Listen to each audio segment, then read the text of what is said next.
Hello and welcome to the Round Ball Australia podcast. My name is Lachie Avil. Joining me today, Christian Montegan. Hello, Christian. Back-to-back episodes for the first time in a little while. Must be good to get back on form.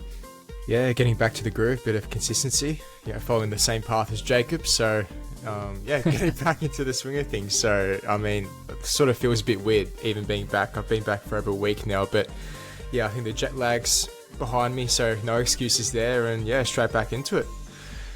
Is it weird being in a part of the world where you can only talk positively about the football that's going on around you? Yeah, a tad weird. I say that in jest, of course. Jacob Stevens, hello to you as well. It's been an interesting day in the Australian sporting arena so far as well. Yeah, cricket's going on quite nicely. England aren't all out yet, which is amazing. We'd love to see it. But no, yeah, just excited to kind of turn my mind off that a little bit when the inevitable collapse happens and talk some football. I've also spent a large portion of my morning watching Minwoo Lee and the Aussies beat Rory McIlroy in the first round of the Australian Open down at Royal Melbourne Golf Club. There's athletics on this evening as well, the National Schools Championship, so there's plenty of stuff on. So much sport. Yeah. So much sport. But according to the PFA, the A-League, I think one of the stats they came out with, I'm sure most of you have seen of the statements in the report that's come out on the 24-25 A-League season, is one of the things they were claiming is that by 2029, the A-League has a risk of falling from 5th to 12th in terms of a ranking of passion around Australian sporting codes, which is quite the drastic figure. Yeah.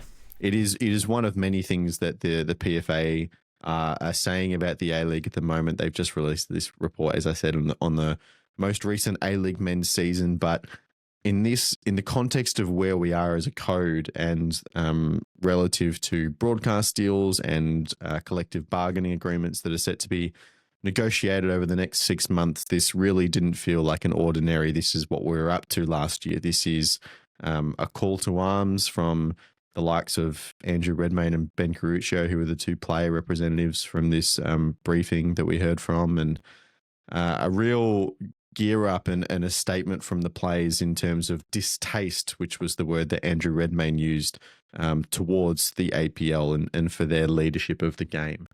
And look, Christian, we talk on this program a lot about the state of the game and the governance of the game, and the players really in a dream world just kind of want to live in a place where they can focus on their football and focus on their clubs and as individuals. But the state of the game in Australia means that that's not really possible, and that so much of this,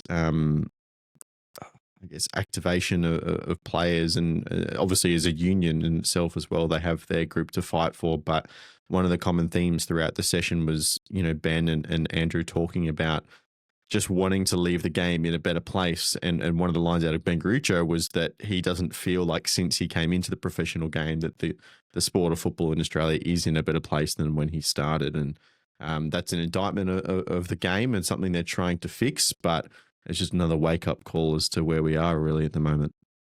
Yeah, I think in the report it was about 52% of players felt dissatisfied with the governance of the game overall. And when you don't get the stuff right at the top, then it makes it harder to do your job right as a player, because you have all these issues off field that you feel as though aren't really getting addressed properly. And I think that's one of many issues that have come out of this report, which we'll slowly delve into. But from a player's perspective, to have that sense of almost helplessness, because how many times have we gone over these same issues before? It feels as though they're just not coming together at the table and coming to a medium, coming to some sort of agreement. It feels as though it's always back and forth. There's always problems every season. After every PFA report that comes out, it's like you just don't see any real significant improvement. And that's the worrying part, right? Because how many reports have to come out to say, okay, drastic change needs to happen. I know it's not going to happen overnight, but it doesn't even feel like there's small steps, in place to get to a certain goal or destination. It just feels like we're just taking a lot of backward steps, which is really concerning. So, from crowd figures, I was talking to you, Lachie, pre-recording, how there was just about 3,000 attendance for 3 separate games this previous round gone. That, for me, it's just not good enough. Those are the two real main issues: player dissatisfaction and the crowd numbers well, there was a 9% increase because that's mainly got to do with Auckland, with their participation into the league last season, which there was a real boost, right? A lot of sellouts there, which helped those figures. But we've got a long way to go, let's be honest. So crowds were up, as you say, last year because of Auckland and the impact they made. If you remove Auckland's home games from the averages, which is not a perfect science, but if you do that, it ends up being a small decline from the year before. And what we've seen so far in the first 5 rounds of the A-League is roughly a 6% decrease in average crowds, compared to last year. Of course, that is with a Kiwi derby, with Melbourne derby, with a Sydney derby as well. Now, things ebb and flow, and that's not a hard number, but the PFA were warning that it is within the realms of possibility that we end up with a double-digit decrease in total attendance or average attendance. I guess it's there's different amount of games played. So let's say average attendance, right? But 10% or more decrease is significant. And this is one of the things that is seriously alarming for players. And given the situation that the PFA find themselves in with a collective bargaining agreement that essentially governs a lot of the relationships in the game, including the salary cap, which is another sticking point as well. But how the players interact with the professional football landscape in Australia. That term expires on the 30th of June 2026. And these things are usually done over a 4 or 5 year kind of time frame. So Bo Bush, who's the CEO of the PFA, described this as a generational opportunity to try and enforce change in the governance of football and the culture. And that is the real sticking point. Like, there's lots of particulars in here, which we will talk about as well, Jacob.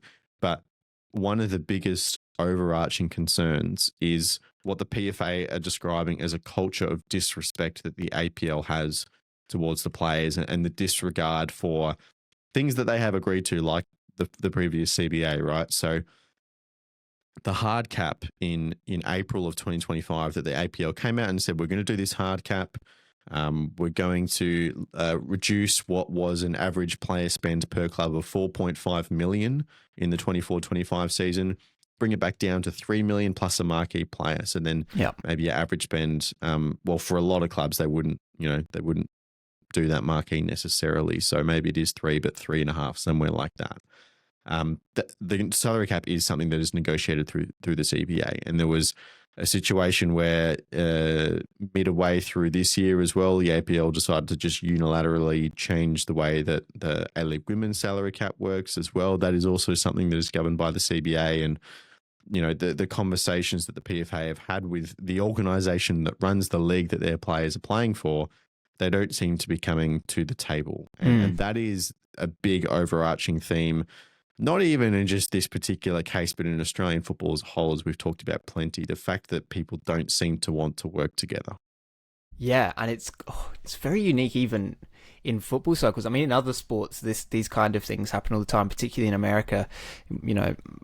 They always say the NFL is overdue for a strike, but strikes have been a part of kind of the sporting culture, I suppose, in the US for a long, long time, but less so internationally, and especially with football. So yeah, it's usually these things are just sorted behind closed doors, and there's no problems, and there's CBAs in place, like you said, Lachie. But then when things are taken back, or they unilaterally change things within those CBAs, it just becomes an absolute mess. And that's kind of why we find ourselves in this position. But like you said, yeah, it's quite unique, because we're in this spot now where the other thing is the APL was supposed to be better.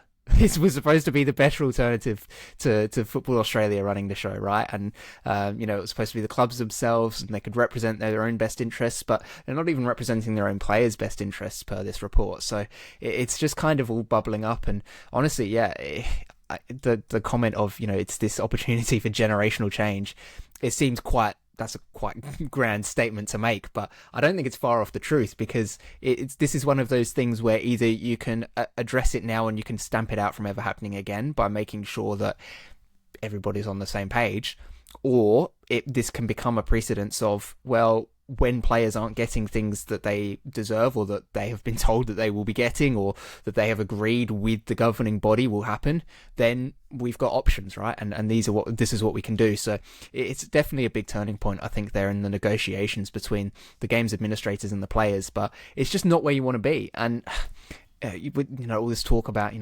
average crowd numbers are down and things like that. It's all a vicious cycle, because obviously money comes through ticket sales, not a huge amount, but there is a little bit of money in that. So the more people you have coming through the doors, the better it is, the more money that can be, theoretically you can expand the salary cap, players can earn more, but you're not going to attract players, those bigger earners that are going to bring in the crowds until you start to pay them more. So it's kind of a chicken and an egg situation where who budges first. It's clear crowds are on the decline, and that's not good for anybody in this game. It's not good for the players. It's not good for the clubs. It's not good for the product. And like you said, you could drop football down to theoretically 12th place in the Australian sporting pyramid in terms of interest shown. So it's definitely a huge, I suppose, kind of sliding doors moment where, what happens here and what amounts from all of this is, I think, going to dramatically change the footballing landscape in Australia. And it's kind of the first time that it's really happened. Hopefully it's the last, right? Hopefully they can kind of realize that heading into these kind of, head-on collisions is not ideal for anybody. Fans don't want it, players don't want it, clubs don't want it. But if it's the only way to get things done, if it's the only way to make sure that the players are satisfied, then, it's kind of a necessary evil, I suppose.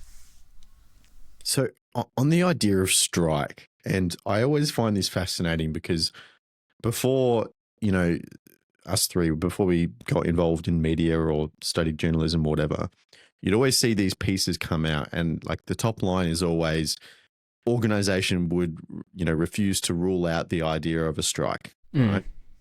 Being the headline of these kind of articles. Now, we're obviously in a very privileged position at the moment where I was able to be a part of this briefing. And I think it has to be stressed that at no point did Bo or Redders or Garuccio say that strike was something they wanted to do. In fact, Andrew said he's constantly talking to the younger boys, trying to remove the mentality that it's an us versus them situation. The idea is to be collaborative here. And of course, journalists have to do their job and ask these questions and ask, are you going to rule out a strike? And of course, they'd be silly to do that. So then that becomes the line, right? But I think an accurate representation of what's going on here, Christian, is that this is a shot across the bow. This is a PFA saying we don't like what is happening now. What's going to happen in December and January is that the PFA are going to present their own vision for the A-League. So in December, we're going to see a report for the A-League women's, and January for the A-League men's.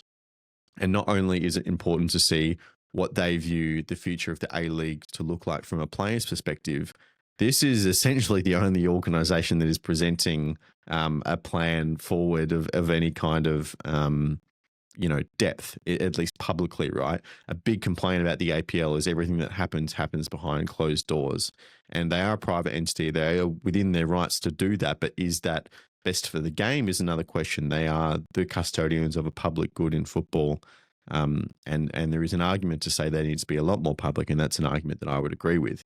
And another point that was made in the briefing is that, you can't even go online and look up the constitution of the APL. You can't even look up and see what the structures are for people getting elected to the board of directors. It took them how long?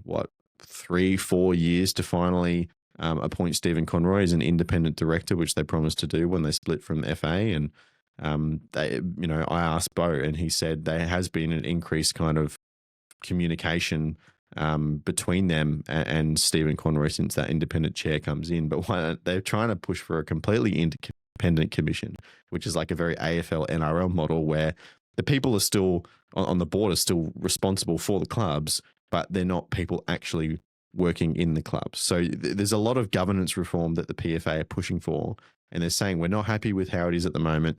These are ideas for change, and they're really just trying to light the fire up the APL. So when they sit down in a room later this month to start their negotiations, hopefully they'll take them seriously.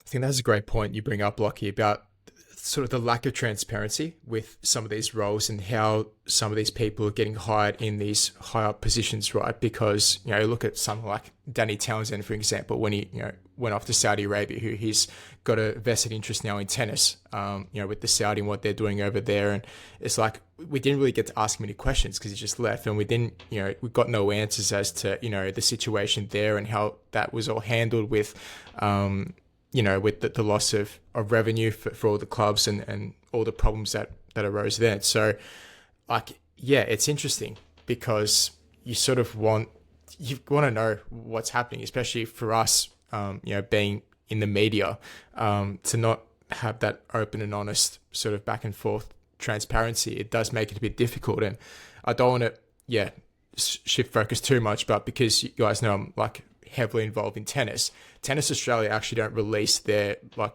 high up, who's going to be, high up in the board and stuff, but they don't release information as to, how they got appointed there in the first place or what are the actual roles behind the scenes. Whereas, US Open, French Open, Wimbledon, they've got all that information open to the public. So I think that's, quite fascinating as well. I think that's sort of maybe a similar situation here, with the APL and how everything's sort of being handled behind the scenes. I think, again, to your point about PFA, they want that bit more transparency. So I think that's something that hopefully, all parties can come to an agreement, because, when you have people making decisions without, sort of player consultation, I'm not saying that happens 100%, but I'm sure behind the scenes that, players and stakeholders want more, I guess, involvement in the game and some of these decisions. Yes, the APL have obviously the final say, and they're obviously in control of the A-League. They've shifted away from the FA, but it has to be a project that involves everyone, right, at the end of the day. So I think that's a massive part as well in this report. Yeah, the time to act is now was another good quote, I thought, from Ben Caruccio. You bring up the transparency again, and it's not even the public. The PFA have asked the APL for documents like, the APL's constitution, the separation agreement they have with Football Australia, club participation agreements, which of course was a big part of how Western United and their situation was dealt with. And they were denied access to these documents that were called not relevant by the APL. I think their relevance is pretty high, to be honest with you. Obviously there's a strength of negotiating position there, which you have to take. So I do understand it to some extent, but it's frustrating, isn't it? So final question, Jacob, moving forwards, we're going to see these visions that the players have for the A-League in the next couple of months. Now, they will be based around 4 key pillars. One is fit for purpose governance, which we've tackled here. They want more independence on the APL board. Mm-hmm. Fan engagement, which has been a big complaint for many, many years. And there are a lot of changes going on behind the scenes as recent as the last couple of weeks at the APL in terms of how they are handling their media. The A-League website was down for a day or two, dead inexplicably during the week. Number 3 is reformed football economy. So as much as the league has moved towards this idea of selling players and transfer revenue, it's come at the expense of different forms of revenue. And so if you're losing the crowd and the attendance and TV numbers and everything like that, well, then eventually your league is going to lower its competition level, which is going to reduce those transfer fees anyway. And it's going to reduce your opportunity to go and participate in AFC competitions and win money that way as well. Yeah. And then number 4 is suitable match day infrastructure, which has been a very common theme as well. So they're the 4 pillars: governance, fan engagement, economy, and game day infrastructure. Does that seem like a pretty good plan for you if we're naming the big problems in the A-League at the moment? Yeah, I think they've certainly hit the nail on the head with regards to what the big problems are. I think that the continual problem is the how. Right, I think everybody can kind of see what some of these, and especially those 4, I think, have always been the talking points, at least amongst us and amongst social media and stuff. Make sure that we've got proper stadiums that aren't just useless and way too big and costing teams too much. in the economy part, I don't know if it was addressed, but the notion of the domestic transfer system, right? Like that's another one that everyone's always talking about, and especially now with the introduction of the Oz Championship as well. And we saw, clubs like South Melbourne go out and I mean, they pillaged Western United, which was obviously a unique situation, but I'd anticipate that kind of thing continuing to happen moving forwards, where championships sides are kind of looking at A-League players every now and again to bring in that experience and that high level of professionalism. So having a domestic transfer system could be huge. There's just so many things that it feels like, it's easy to see these overarching problems and to say these are the issues that we have, but it's about how do we tackle them, and how do we tackle them with limited resources? How do we tackle them with, and I think this is where the governance is such a big thing, with such a broken kind of system, where we've got two separate organising bodies. That's not necessarily a bad thing.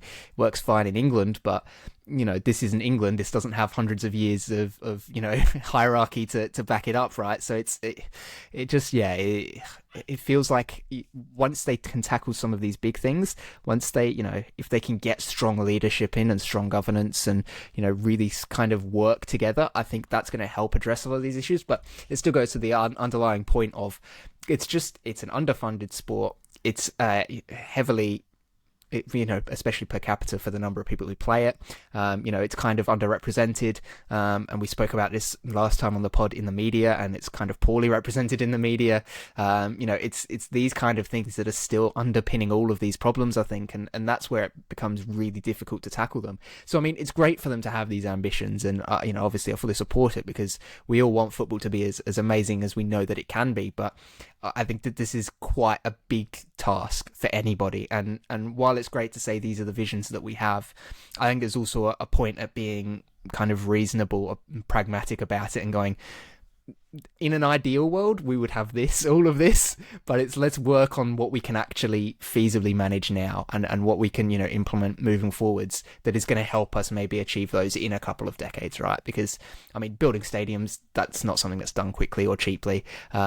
Changing the kind of footballing economy, similarly, any changes that are made are going to have a big impact for a few years and change things up. So, it's about slowly building towards those things. So, it's good to have those kind of big plans and big aspirations and kind of pinpoint what's going wrong, but let's make sure that we get those small things right in between so that we can actually achieve it, because we're always talking about what if and wouldn't this be nice, but there's none of that groundwork being laid, and that's kind of what it seems like is they're trying to push for here. Is we've got to get something started, right? We've got to get these processes started and actually kind of move in the right direction if we actually want to achieve any of this stuff.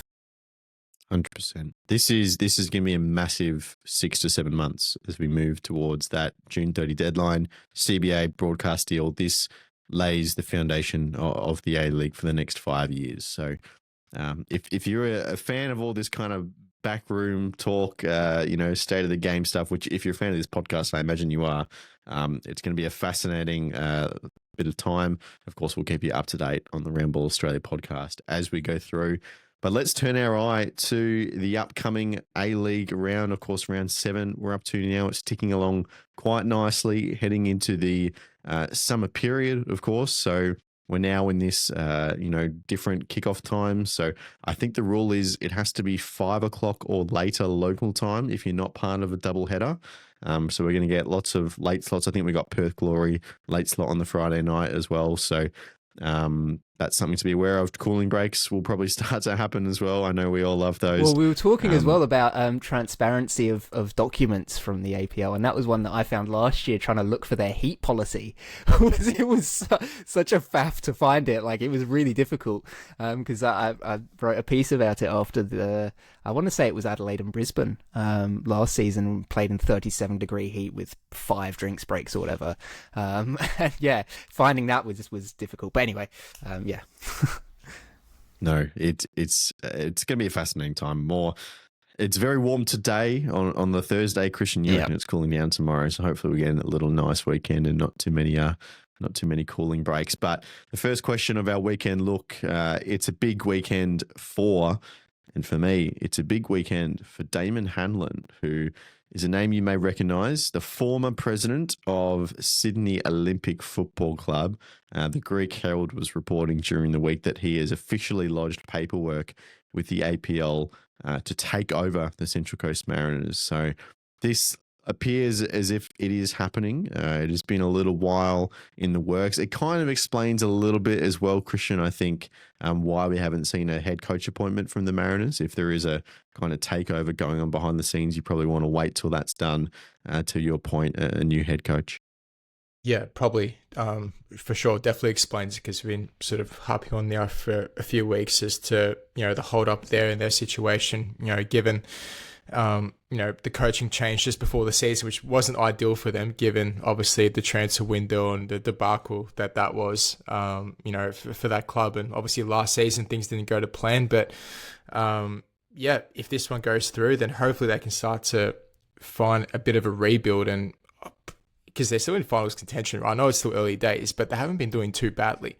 I know I haven't been able to keep up the past few weeks, but in terms of results, haven't been that bad. So, the season's definitely far from over, that's for sure. We know in the A-League it's super, super tight, especially in the middle pack and even higher up as well. So, they're definitely a shout to, pick up some more positive results.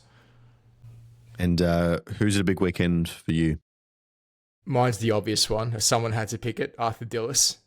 Massive week for him because he's under so much pressure. Is that 3 weeks in a row now? Is it? I actually don't think we did him last week. No, I think it was all stage. Yeah. Right. Oh, you've been picking him for the past couple of weeks besides last week? Have you?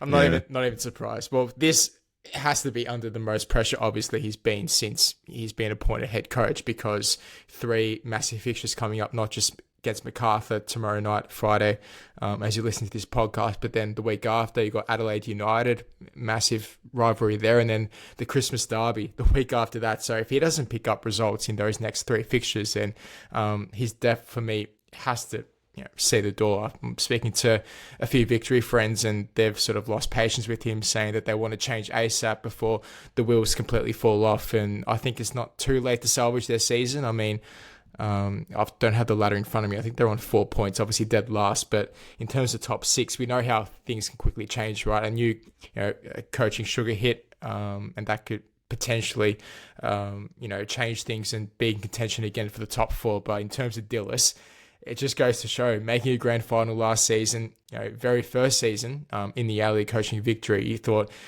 didn't expect much from him. And then to go from that to this, to being under the hot seat, it's going to be a massive game against MacArthur away from home. He's going to need 3 points. A draw for me isn't even enough, because against Adelaide and Melbourne City after that, it's looking very unlikely that they pick up points, to be honest. Got to win both of them. You can't lose those. Yeah, you can't. See, I'd say you're right, Christian, but I thought the same thing last week, going into the Brisbane game. So we're just going to keep saying it every single week until it happens. That's basically it. Yeah, we probably are. Yeah. Jacob, who's it a bbig weekend for? Well, there's a player that is coming into one of the teams this week that many thought may have disappeared. Anselmo, he's in the squad for the first time this season, and this is genuinely a big weekend for him, because Alagic and Giselle have been pretty well perfect for Adelaide so far this season. They very rarely have put a foot wrong. So it's going to be difficult for him to find his way into this team. So if he gets that opportunity, he has to grab it, because, he's 36 years old. Yes, he's on a 2-year contract, so he'll at least be around next season, but he's also the big import signing of the season. So if he fails to have impact in his first minutes of the season, how likely is he to see minutes moving forwards? Probably not very, especially if Adelaide want to continue to be competitive. So I think it's an absolutely massive chance for him to show why he was signed in the first place. I doubt he'll start, but I'm certain he'll get minutes. It's, from everything I've heard and seen, it seems like Anton Andrioli prefers him to Jay Barnett. So likely we'll see him come off the bench at some point, maybe around 60, 70 minutes, but it's going to be a massive weekend for him, and a big chance for him to get minutes in the legs and show everybody what he's about, because, he's not been able to do that so far. All right. And then today, what we thought we'd do, obviously it's a very special weekend as well, with the World Cup draw happening on Saturday morning. We were talking about this pre-record, Christian. It's apparently a 4 a.m. start, but Gianni's got like, I don't know, probably a half-hour speech, 4 musical acts, and 17 guest appearances to get through before they eventually do the draw. So who knows what time it finishes. But we thought for our weekend look, we'd do a special edition of In a Dream World and Worst Case Scenario, specifically for the Socceroos World Cup draw. So Christian, I'll go to you first. What are your dream scenarios in terms of teams we could draw, whether that's for competitive or just law reasons? And then what are the worst case scenarios for you as well? All right, dream scenario in terms of the easiest group where the Socceroos have the best chance of progressing. In pot 1, I'd go with Mexico. Pot 3, Panama. Mexico. And pot 4, Curacao. That would be my dream group. But we need a Europe team though. Yeah. Yes. Well, we'll have to guess the European playoffs, don't we? Which is a bit annoying. Are you saying Italy are gonna do it? That is the dream, because Italy absolutely hopeless, even if they do get through the playoffs. So here's the thing, Christian, because I was going down your route of thinking as well, but then the whole UEFA you have to have at least one European team in your group. So my new theory is for the Socceroos. My thing for the Socceroos is it might actually be best if we get a European team out of pot 1. And if we do, I'd love England. I think it'd be great. Get that rivalry going a little bit. And then what it means is you can have, a lower ranked pot 3 team, and then hopefully get one of the actual low ranked pot 4 teams and not a UEFA qualifier. Because imagine getting Italy, they're like, 15th in the world or something, instead of New Zealand, who are 126th or something like that. Like, it's a big delta in terms of rankings. So I reckon it's actually good to get a UEFA team out of pot 1. So that's my dream. I think the other thinking there, Lachie, too, is that you get that big pot 1 team from Europe, and all of a sudden it's like, okay, they're going to finish first. You just focus on, just getting the job done over the other 2. They'll help you out a little bit, if it's, England, if it's whoever, right? They'll help you out by beating the minnows and keeping them, it's a minimal points. And then all you've got to do is just get the results over those 2 other teams. Like you said, hopefully it goes in your favour and you can get, a rubbish pot 3 and pot 4 team, and, you secured your qualification into the next phase. And I think for the Socceroos, that's kind of the main thing, right? Isn't let's win the group. It's let's see how far into the tournament we can go. And then the other half of it for me, the worst case scenario is that the Socceroos are drawn in either Group C, H, F, or J. We put on a valiant display, come second in the group, and then get screwed by getting like a Spain or something in the round of 32, because those 4 letter groups are where if you finish second, you play a first-ranked team. So that would kill me if that happens. I'd be very sad if we just get ruined by a rough, round of 32 draw. Christian, do you have like who you absolutely just don't want to see? I was going to say, can I confirm? So obviously you need 1 European team at least. Can you get 2 in the one group for Australia? Is that possible? Yes, because 4 groups have to have 2 because there's 16, yeah. All right, this is the worst case for me. Spain, I think they would absolutely tear us apart. I don't see any way that we could. I know for half of those pot 1 teams it's the same case, but Spain for me would be the worst. From pot 3, it'd have to be Norway. I dread them the most. Everyone does really, from the rest of the pots. And you don't want to be facing Erling Haaland, Odegaard. They were sensational. Obviously, I saw it firsthand in Italy's group. They were absolutely, bulldozer through there. Beat Italy 7-1 on aggregate through their 2 games. So Norway, there's a Spain, Norway, and then pot 4. Worst case, probably Ghana. Ghana always seem to cause a lot of problems at World Cups, whether it be a golden generation or if they don't have the best squad. They just always seem to pop up at these major tournaments. So Spain, Norway, Ghana would be my worst case. Okay, Jacob, you got a worst case? I'm going to go for the low-hanging fruit and say France. Both because that's going to be a difficult matchup, but also we've seen it before. Come on, let's try something new this time, right? I think we're all a bit bored of France, of having to play against France in the group stages. It's just, let's try something new, and they will just crush Australia. On that theme as well, could you imagine like the generational hate watch if we get Denmark's qualification path as Yeah. well, and just all Australians just rooting against Denmark not to be out of that path. Yeah. So yeah, I was like, I just feel like that's the real obvious one of just avoid France, please, for the love of all that's good. And I mean, the good news is that Jordan, they're a sneaky little pot four team. Obviously, can't be drawn together because they're an Asian Confederation team, which is a lucky bullet to dodge because they're not easy. And obviously, we've seen Australia struggle against Jordan in the past, and I feel like at a World Cup that would have been a big barb. So that's a good one to be able to avoid. But yeah, France for me is the one team. Just don't draw France, please. Yeah, I'm with you 100%. We are going to do a little mini podcast as soon as we can, as soon as possible on Saturday morning, going over the Socceroos draw and talking about how the tournament looks like it'll shape up. So I've got Christian to jump on board and commit to it so far. I'm still working on Jacob and some of the others, but we'll see how we go. So check your feeds early, maybe late afternoon, Saturday morning, let's say, just to be safe. But there you go. There's our weekend look. Of course, there are plenty more A-League games to talk about as well. If you remember over on YouTube, you can go watch our full preview of the round and the predictions game as well. But of course, Christian, there's another very important football game going on over the weekend. It's happening on Saturday afternoon over at Olympic Village. We touched on it briefly on Tuesday's episode of the podcast, but the Australian Championship final, South Melbourne versus Marconi. It's set to be quite the spectacle. Hopefully a big crowd rocks up to celebrate the first of what Vince Rigari is reporting. It will be a minimum of 5 seasons now that the FA are going to commit to. It is a loss-making entity, but they see it as an investment for the future of the game, which I think we all are pretty comfortable of where it is positioned at the moment in that criteria. But it's good that kind of 5-year time frame, whether that is, obviously we have 2 years guaranteed of this Champions League format, hopefully home and away eventually. But if it takes us 5 years to get there, then that's still okay. That is progress, and that is moving forward in our goals.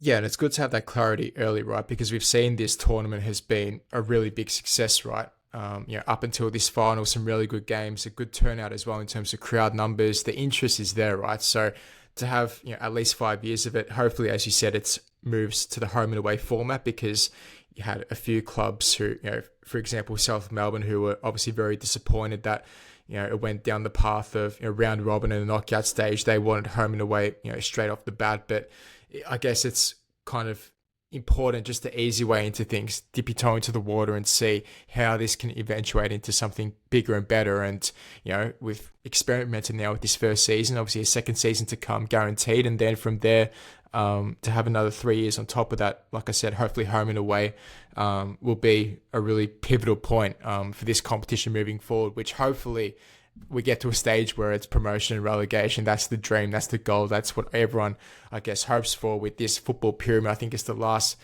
piece of the jigsaw really to connect everyone in the pyramid. So we hope for that. But in terms of the final, Marconi and South Melbourne, it's going to be a ripper, surely.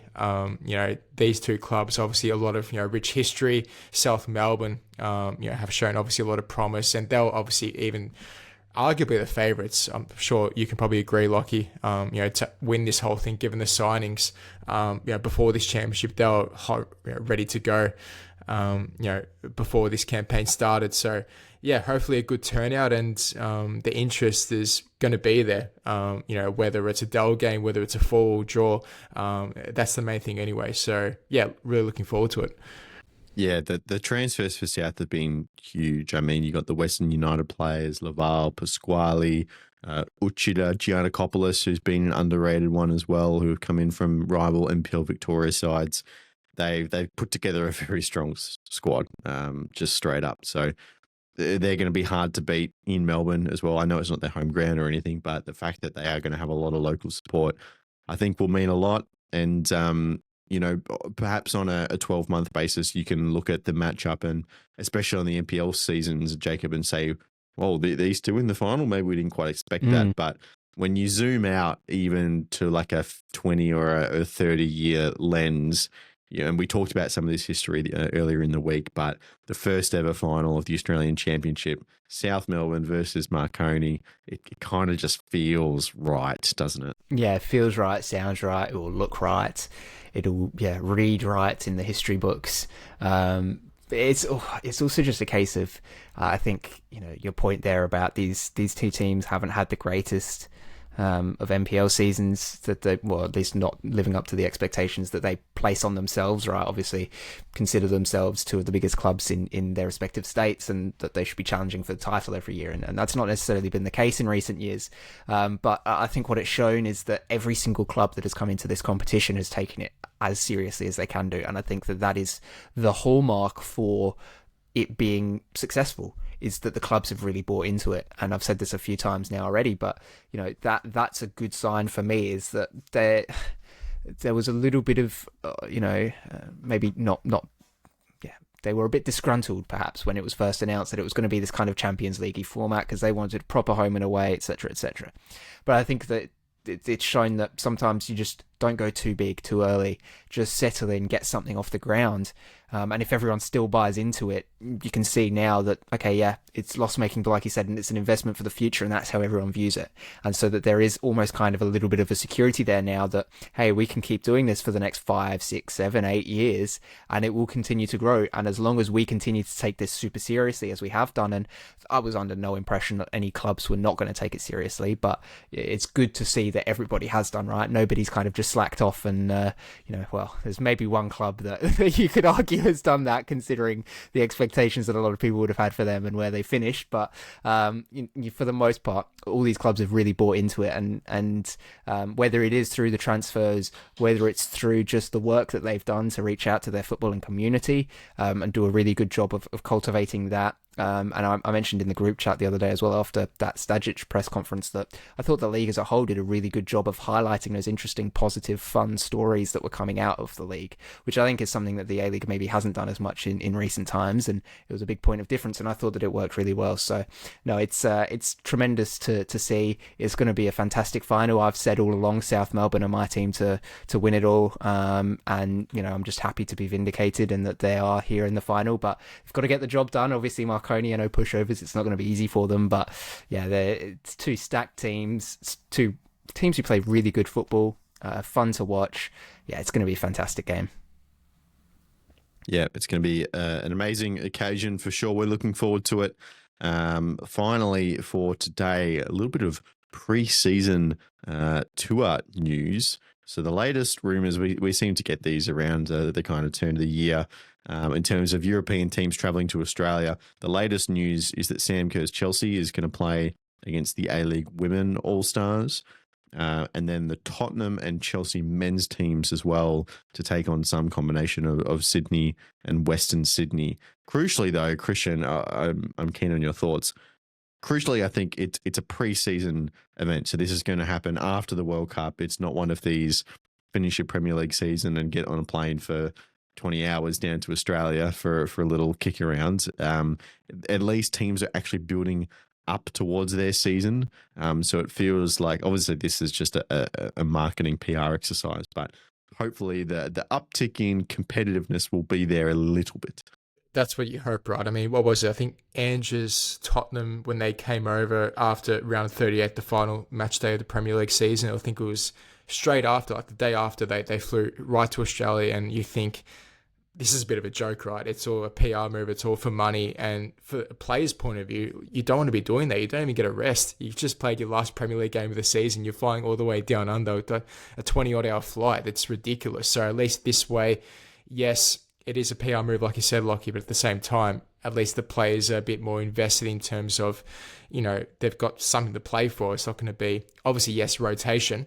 You get a few younger players coming in. It's not going to be a full, starting 11, what you'd see week in, week out in the domestic league. But at least the fitness will be there a bit more, and the crowd will get value for money. Whereas, some of these games, like I mentioned with the Tottenham or some of these clubs which have come straight after the back of the regular season, it hasn't really been a good spectacle, right? So I think that's the one positive light that can come out of this news. All right, I think that'll do for this episode of the Roundball Australia podcast. Don't forget mini podcast Saturday morning for your Socceroos World Cup draw for 2026 in North America. It's a very exciting time. Don't forget to follow us on whatever platform you're listening to this show. We appreciate your support as always. Jacob Stevens, thank you for your company today. No worries. It's a pleasure. Cheers, Christian Montegan. Thank you, Lachie. See you Saturday for the draw. Sounds good. All right, we'll see you then as well. We appreciate your company as always. Thanks for sticking by us, and we'll see you then. Goodbye.